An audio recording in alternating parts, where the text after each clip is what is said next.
the game, cause see the boxing voice.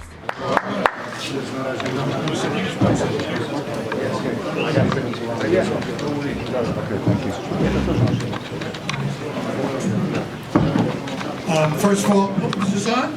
Yeah. I want to thank everybody for coming. It was a terrific boxing show. You saw four great heavyweight warriors. Hey, the heavyweights are back, and now we have two American heavyweight champions in the world.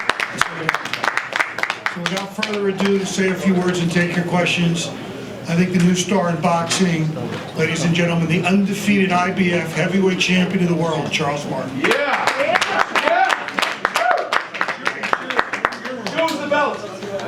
Man, I'm just excited. It's still soaking in, you know what I mean? And finally world champion, you know. A lot of hard work, you know, it was a long camp, 11 weeks. You know, so that was a lot of, you know, pent up frustration and anger, and I had bad intentions on all the punches I was throwing. Unfortunately, you know, it ended the way it did, but, you know, he was a warrior, he's a good fighter. I hope he's okay and stuff like that, and he can continue with his career. And, yeah, he's...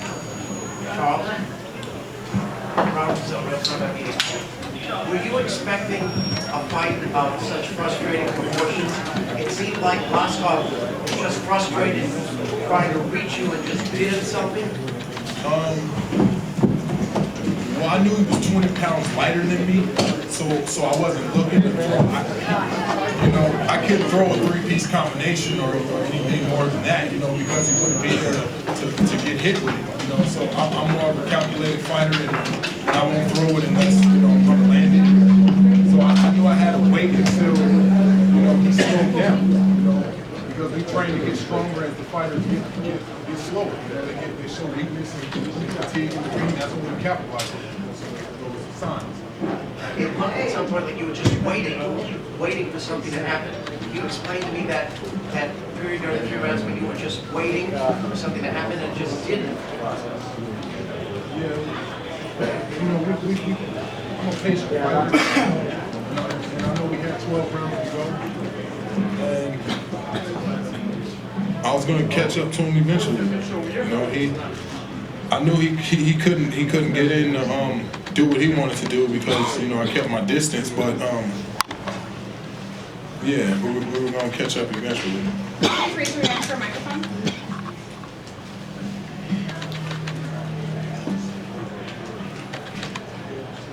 Charles, Chris Connor here, Cyber Station Radio in Boston. I got a question for you and also a question for Leon. I'll start Leon. You've had guys come close to getting a world title. I know that you represented a guy down over top rank who had a title. How big is it for you having a piece of a heavyweight title, knowing this is your guy? You've developed him and you've molded him. Well, I told my partner Louis and my partner Dominic when I came home from New York last May or June, when I met Charles and we made a deal to work together, that Louis, we just signed the next heavyweight champion in the world. I was that confident. Did I expect it to happen this quick? Did I expect Tyson Fury to beat Klitschko and the title get vacated? No, but I expected him to win the heavyweight title. I've had a piece of heavyweight champion before, Sultan Ibragimov, and there's nothing better than being involved with the heavyweights because that usually drives the train. And it did for many years in the U.S. with Ali and Frazier and all the great American heavyweights. Well, they're back. You got 2 of the 4 belts down here. And this guy's the real deal. He's better than all of them. And he's going to beat all of them at some point.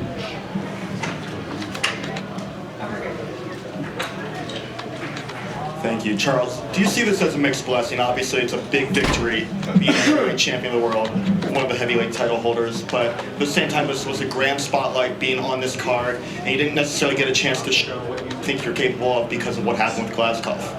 Yeah, definitely. I got a lot to show, you know. I just wanted to display what we've been working on for so long, you know. Unfortunately, it ended the way it did. But, you know, I'll be back soon. I'll be back soon. Scott Schaefer. Question for Charles, and maybe his management might want to answer this, but congratulations. And if you were in control of your own destiny, what would be next for you? Unify all the belts. I want to fight Tyson Fury. I want to fight Deontay Wilder. I want everything. I want all the hardware. Starting with this IBF right here. In any particular order?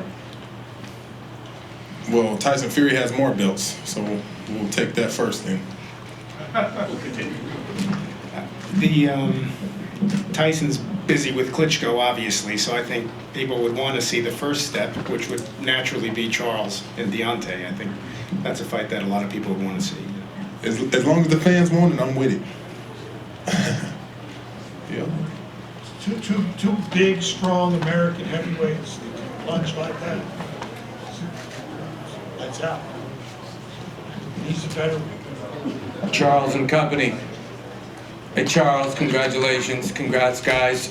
So Fury and Klitschko probably fight May or June, so you could get in a fight before that. So what would maybe be likely a defense against someone that maybe we don't know, or what do you guys think for next? Because Fury wouldn't be available next. That's too early, to discuss. He just won the heavyweight championship. I think that's something. Yeah, but certainly unification is very high on the priority list. Next question. One short question for Charles, just following up on what you said before. You had an 11-week camp, which most certainly bared heavy on you. Do you think you might have overtrained for this fight a little bit? Honestly, I don't know. At times I felt that way. I felt like, I'm peaking and we're still going. It seemed like forever because, we were going to fight Dominic Brazil and then, we pulled out the fight for this world title. So By the way, he wanted to it was do all both. combined. Yeah. He fought with us. Can I do both? I'm going to show the world, I got that fight. I got that fighter's heart, man. I'm a complete fighter, man. You got to handle all fights differently. You know what I mean? Like some guys you want to, do different things to. But I just can't wait to get back in there, man. Congratulations, Charles. Thank you. What was your reaction to the crowd's negative reaction after you've seen to take responsibility for him tearing his ACL and you had about 10,000 people boo you? Oh, I didn't hear that. Yeah, I didn't. I knew I didn't hit him. I knew I didn't. Something happened. He tore his ACL, but he didn't have a punch. He was going to my body and stuff like that. I didn't. He just didn't have enough power. So I was gonna catch up with him eventually. I'm patient.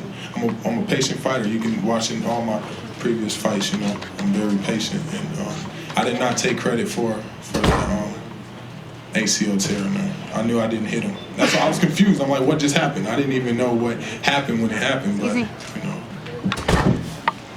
Charles, with everything that's gone on in St. Louis, with Ferguson, the Rams leaving, the political turmoil, how big does it feel for you being the one shining moment now? You're the role model. You're the guy that people look up to now. How big is it for you being now a face for hope down there? Yeah, it's a good thing. I haven't been back home, in like so long. Like since I left when I was like 12 years old. But yeah, that's pretty good because I'm from there. You're right. It feels good. It feels good. Charles, congratulations on your win, champ.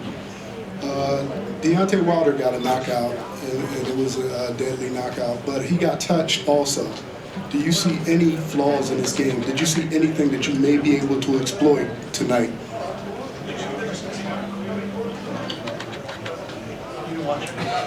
You didn't see the fight. But I heard he got a vicious knockout. Yeah.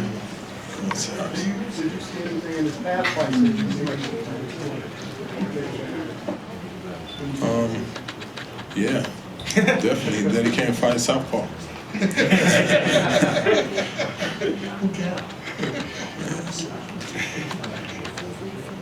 right, in the middle.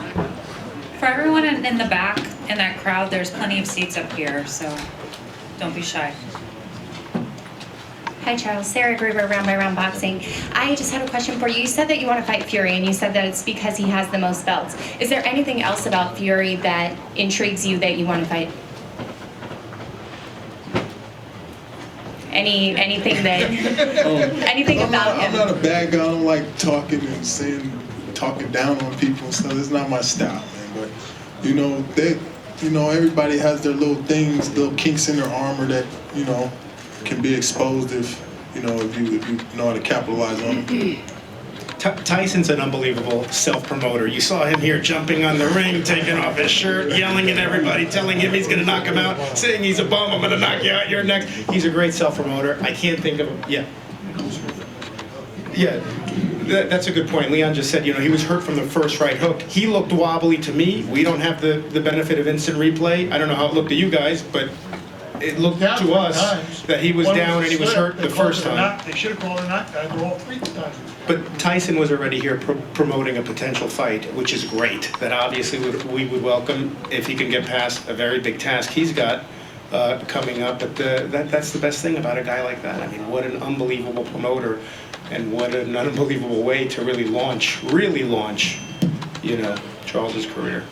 But from a boxing standpoint, is there anything that you see maybe in his game or in his style, anything that you would match up well with? Charles? Yeah.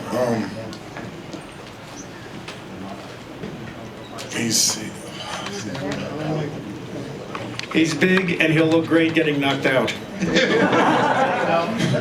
Let him say. Let him be the bad cop. Final questions? In the back, Stuart. Raise your hand.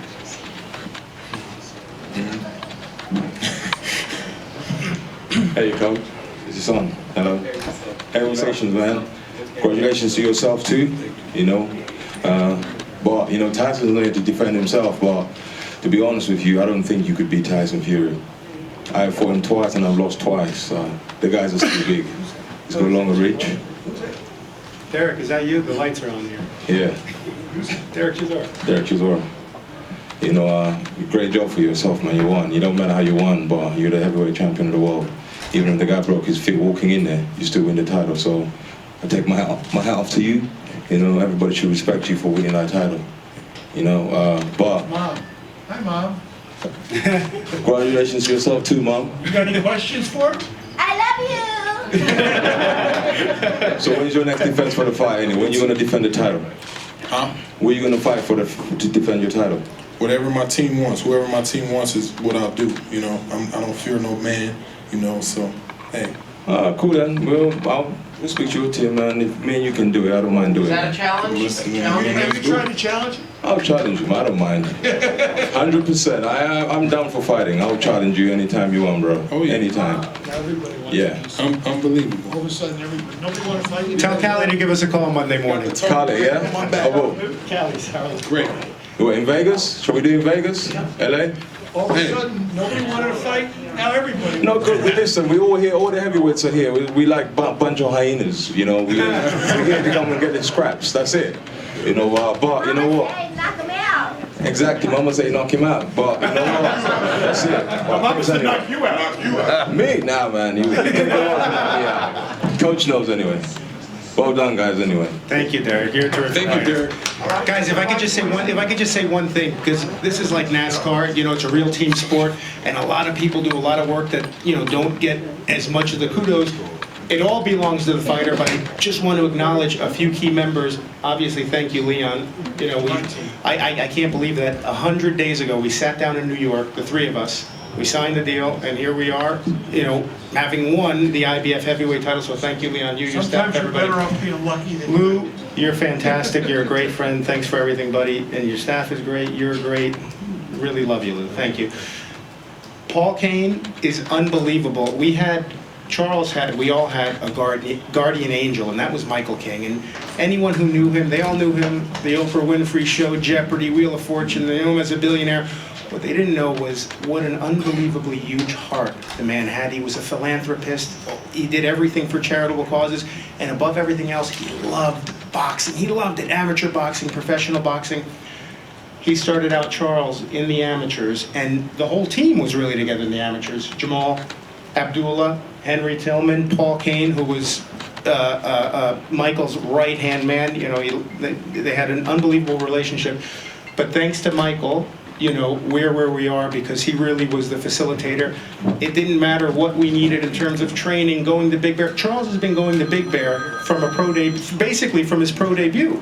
You know, Charles had every opportunity as if he was a gold medalist, and he responded to that. There were times when Charles's schedule was he'd go to Miami, he'd spar with Solis, he'd stop in Louisiana, get a knockout, go up to Big Bear, spar with Mike Perez 2 weeks later, come back down, get another knockout. 2 camps and 2 fights in 1 month, and you see that by his record. Did it fast, man. We want us to get this done. But I want to leave the sport how I came in. You know, I don't want to be messed up when I leave. I don't want to linger around. You know what I mean? I want to get in here and beat everybody down, get all the belts, you know, and get out. And he's done it all, and he's going to continue to do it all. But a huge thank you to Michael King. May you rest in peace. He was, like I said, our guardian angel. Anyways, Paul Kane, thank you, Paul, for everything you do. You know, we love you. You're the best. You're unbelievable at what you do. He was Stallone's right-hand man for 12 years, Michael King's right-hand man for 10 years, and we're not letting you go anywhere, Paul. Now you're Charles' right-hand man. You're not going anywhere.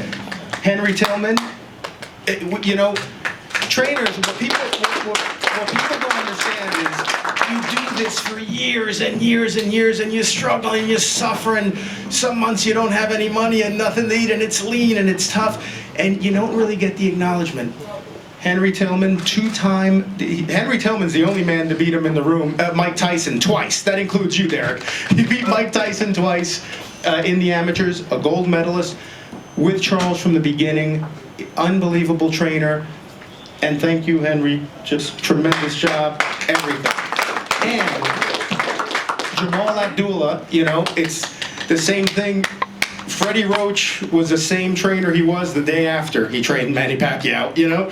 So the same with Jamal. He's been there for years and years. I had a fighter 20 years ago with Jay Wartsky, who's in the back, Alan and Jay Wartsky, Jameel McCline, and he had, 20 years ago, we did 6 or 8 or 10 fights with Jameel, so he's been working and grinding, and I'm so happy for Jamal because he's the head coach. You see his handiwork. If you saw his first pro fight and what he looks like today to just 3 years ago, and only 7 years as a pro, Jamal, you've done an unbelievable job. You have a good racehorse. You know, he's got all the talent, all the ability. But Jamal, thank you. You've just been unbelievable. And everyone else here, Jeff, good.